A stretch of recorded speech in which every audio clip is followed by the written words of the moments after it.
Vamos ao capítulo número 11. Quem roubou as tortas? Vamos lá. Quando eles chegaram, o rei e a rainha de copas estavam sentados em seus tronos em meio a uma multidão formada por toda espécie de bichos, passarinhos e o baralho inteiro.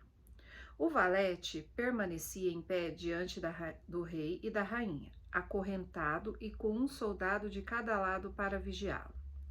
O coelho branco estava perto do rei, com uma trombeta em uma mão e um rolo de pergaminho na outra, bem no meio da sala do tribunal. Havia uma mesa com uma travessa enorme cheia de tortas. Pareciam tão gostosas que Alice sentiu fome só de vê-las. Tomara que esse julgamento acabe rápido, pensou, e sirvam o lanche logo. Mas parecia pouco provável que fosse assim. Então ela começou a olhar para tudo que havia ao redor para passar o tempo. Alice nunca tinha estado num tribunal, mas já tinha lido sobre os julgamentos em alguns livros e ficou muito contente em perceber que sabia o nome de quase tudo que estava ali. Aquele é o juiz, disse a si mesma, porque usa aquela peruca enorme.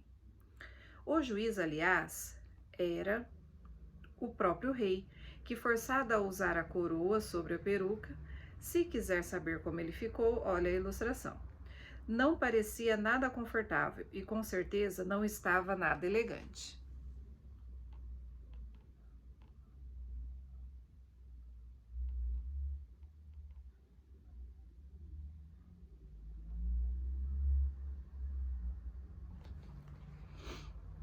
Ali é o banco de jurados, pensou Alice, e essas 12 criaturas, ela era obrigada a dizer criaturas, você entende, porque algumas eram bichos e outros pássaros. Eu imagino que sejam os jurados. Repetiu essa última palavra 2 ou 3 vezes, orgulhosa, porque pensava, e com razão, que poucas meninas de sua idade sabiam o significado daquilo tudo. No entanto, se tivesse dito membros do júri, já estaria bom. Os 12 jurados estavam muito ocupados escrevendo em lousas. O que estão fazendo? Alice sussurrou ao grifo. Eles não podem ter nada para escrever antes de o julgamento começar. Estão escrevendo o próprio nome, sussurrou o grifo em resposta de medo de esquecê-los antes de o julgamento acabar. Que idiotice!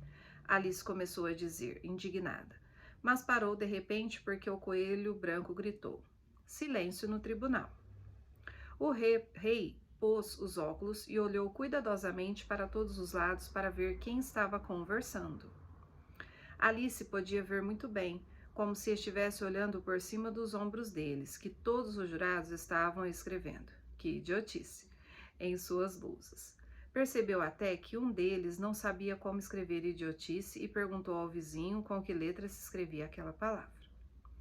Mas em que confusão vão ficar essas lousas antes mesmo de o julgamento acabar? Pensou Alice. Um dos jurados usava um giz que rangia ao escrever a lousa e isso era uma coisa que Alice não conseguia suportar. Deu uma volta na sala, ficou atrás dele e logo encontrou um jeito de pegar o giz. Fez isso tão rápido que o pobrezinho do jurado era Bill, o lagarto. Nem percebeu o que tinha acontecido.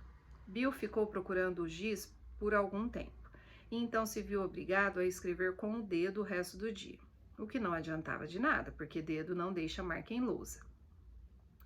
Arauto, leia a acusação, disse o rei.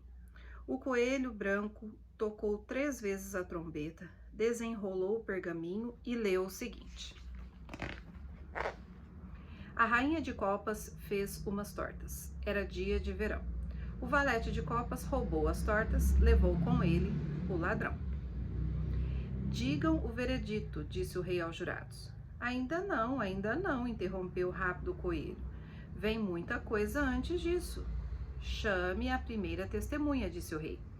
O coelho branco soprou a trombeta 3 vezes. Primeira testemunha. A primeira testemunha era o chapeleiro maluco. Veio com uma xícara de chá numa mão e uma fatia de pão com manteiga na outra. Peço que me perdoe, majestade, mas não tinha terminado o meu chá quando fui chamado. Devia ter terminado, disse o rei. Quando começou? O chapeleiro olhou para a lebre de março, que o tinha acompanhado ao tribunal, de braço dado com a marmota. Acho que em 14 de março. 15, disse a lebre de março. 16, disse a marmota. Registrem isso, disse o rei aos jurados. E eles imediatamente anotaram as datas em suas lousas, somaram as 3 e converteram o resultado em centavos. Tire o seu chapéu, disse o rei ao chapeleiro. Este chapéu não é meu, disse o chapeleiro. Roubado! Exclamou o rei, virando-se para os jurados, que de imediatamente registraram o fato. Eu tenho chapéus para vender, explicou o chapeleiro. Nenhum deles é meu, eu sou um chapeleiro. Nessa altura, a rainha pôs os óculos e olhou de tal modo para o chapeleiro que ele ficou pálido e nervoso. Preste seu depoimento, disse o rei, e deixe de nervosismo ou manda executá-la agora mesmo. Isso não parecia acalmar a testemunha nem um pouco. Ele continuava se apoiando, ora num pé, ora noutro. Olhava intimidado para a rainha e estava tão confuso que mordeu um pedaço da xícara de chá em vez do pão com manteiga. Foi nesse exato momento que Alice sentiu uma sensação estranha que a deixou perturbada até ela descobrir o que estava acontecendo. Tinha voltado a crescer. Pensou, primeiro, em levantar e deixar o tribunal. Mas decidiu, depois, que ficaria ali, enquanto houvesse espaço para ela. Por favor, não me aperte, disse a marmota sentada ao lado dela. Mal consigo respirar. Não posso fazer nada, disse Alice docilmente. Estou crescendo. Não tenho direito de crescer aqui, disse a marmota. Não diga bobagem, disse Alice com mais firmeza. Você está crescendo também. Sim, mas eu cresço de maneira razoável e não desse modo ridículo, disse a marmota. Levantou bem emburrada e foi para o outro lado da sala do tribunal. Durante esse tempo todo, a rainha não tinha tirado os olhos do chapeleiro nem por um segundo. E quando a marmota atravessou a sala do tribunal, ela disse a um dos oficiais: Traga-me a lista dos cantores do último concerto. Isso fez o infeliz chapeleiro tremer tanto que os sapatos lhe saíam dos pés. Preste seu depoimento, disse o rei, furioso, ou vou mandar executá-lo, esteja nervoso ou não.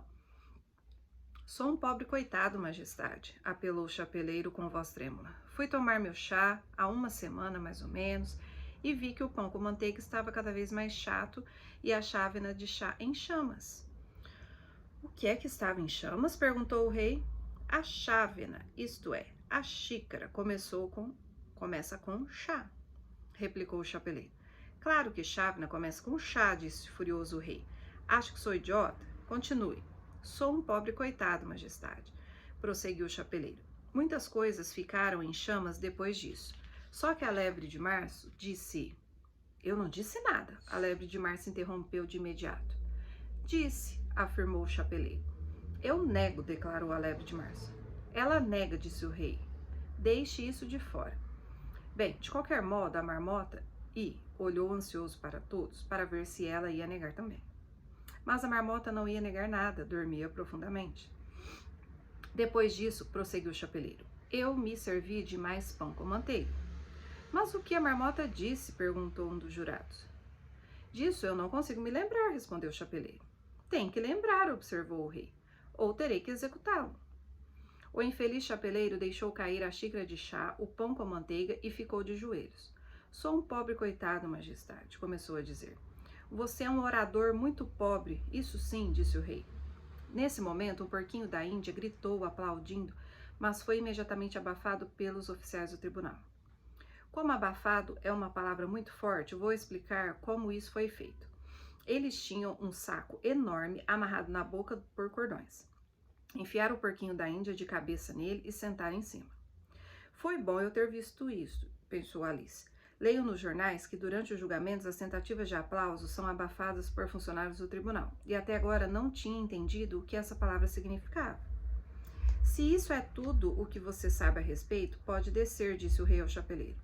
Não posso descer mais do que isso, majestade, já estou no chão. Então sente-se, disse o rei. Nesse momento, outro porquinho da Índia aplaudiu e foi abafado também. Bom, isso acaba com os porquinhos da Índia. Agora vai ficar melhor, disse Alice. Eu gostaria de terminar meu chá, disse o chapeleiro, olhando ansioso para a rainha, que lia a lista de cantores. Pode ir embora, disse o rei. E corte a cabeça dele lá fora, ordenou a rainha a um de seus oficiais. Mas o chapeleiro havia desaparecido antes mesmo que o oficial chegasse perto da porta. Chame a próxima testemunha, ordenou o rei. A próxima testemunha era a cozinheira da duquesa. Trazia a caixinha de pimenta na mão e Alice adivinhou quem era antes mesmo dela aparecer. Porque as pessoas que estavam perto da porta começaram a espirrar todas ao mesmo tempo. Preste seu depoimento, ordenou o rei. Não vou, respondeu a cozinheira. O rei olhou ansiosamente para o coelho branco, que lhe disse baixinho: Vossa Majestade deve interrogar intensamente essa testemunha. Bom, se eu tenho, disse o rei melancólico. Cruzou os braços, franziu as sobrancelhas, até quase desaparecerem os olhos, e perguntou à cozinheira com voz imponente: De que são feitas as tortas? De pimenta, principalmente, respondeu a cozinheira. De melado, disse uma voz sonolenta atrás dela. Prendam essa marmota, berrou a rainha. Corte a cabeça dela! Expulsem-na do tribunal! Abafem essa criatura, belisquem, arranquem seus bigodes. Por alguns minutos, o tribunal virou uma grande confusão. Todos corriam atrás da marmota. Quando por fim voltaram a seus lugares, a cozinheira tinha desaparecido.